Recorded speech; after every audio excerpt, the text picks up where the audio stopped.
pag naglaro ba tayo ng basketball, i-overanalyze mo yung proseso? So, like, Ano nga ulit? ganun pa ba? No! You will take action because it's a game, it's exciting. Kailangan mabilis. Ganun din sa negosyo.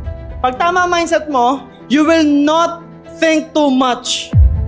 Gets? If you think too much, may problema ka sa mindset. Because one of the major ugali ng mga mayayaman is ang una kong napansin sa mga kliyente kong sobrang yaman is they are at mataas ang laging, tandaan nyo to pag gusto mo ang isang bagay, doon ka lang nakafocus, makukuha at makukuha mo.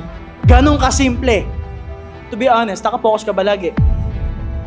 Di ba hindi? Kasi minsan nakafocus ka saan? Sa negative mo na namang kwento about you.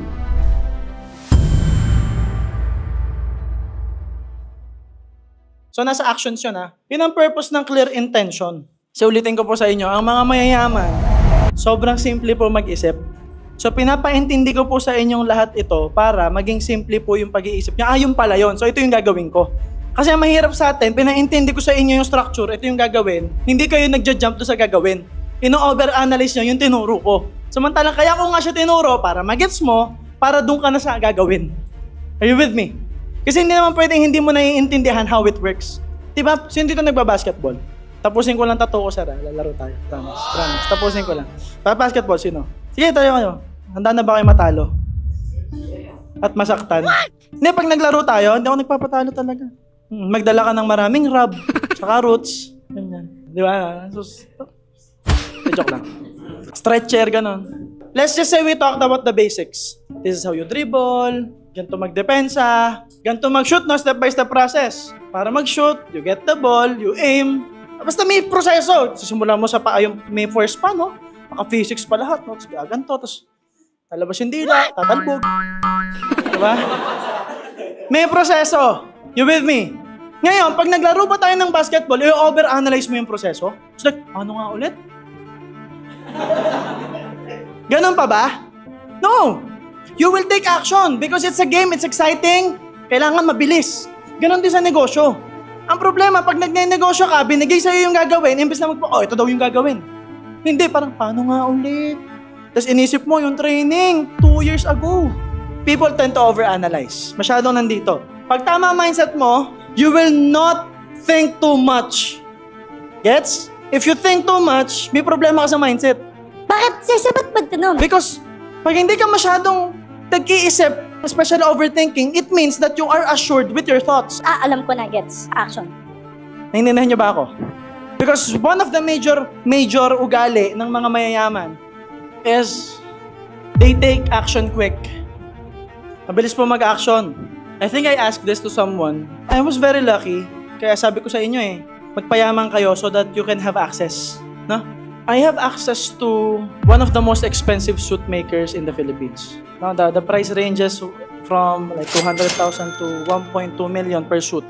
A Loro Piana is like 300,000, 200,000. If it's cashmere, pag pure cashmere po, nasa 360,000 po yung mga pure cashmere. Ay, cashmere pa. Sorry. Hindi ka mayayaba. Pag Loro Piana na pure cashmere, hindi ako mahilig magyabang Pero hindi. Saka lang. And of course, sino yung kliyente nila? Mayayaman. Tama? So ngayon, ano sabi sa akin ni Ryan? Sabi ko, bro, since sobrang yayaman ng mga kliyente mo, ano yung napansin mo sa mga milyonaryo? Alright? Ano yung napansin mo sa mga kliyente mo? Number 1, nandun si Alvin nun, pinasakay siya sa Mercedes-Benz ni Ryan, di ba? Ano yung unang napansin mo? Sabi niya, bro, ang una kong napansin sa mga kliyente kong sobrang yaman is they are relentless at mataas ang standards. Magsabihin, para mas maintindihan nyo, laging gutom. Mayaman na gusto pa. May pera na gusto pa, hindi pa rin tumitigil. Pagod na, tuloy pa. Relentless. Pag tinanong mo, sir, may pera ka na naman. Oo nga. Ba't nag-action ka? Yun ako Nasaan ang pake? Hindi sila yung, pagod na nga ako, dami kong ginagawa. Hindi. Mga milyonaryo, hindi mo maririnig ng pagod. Pag pagod sila, ang saya nila. Putya, dami kong ginagawa, pare. Nagpatayo na naman ako ng parking. Yung bilyonaryong kliyente ko, ganun lang Sir, ba't ka nagkapatayo ng parking?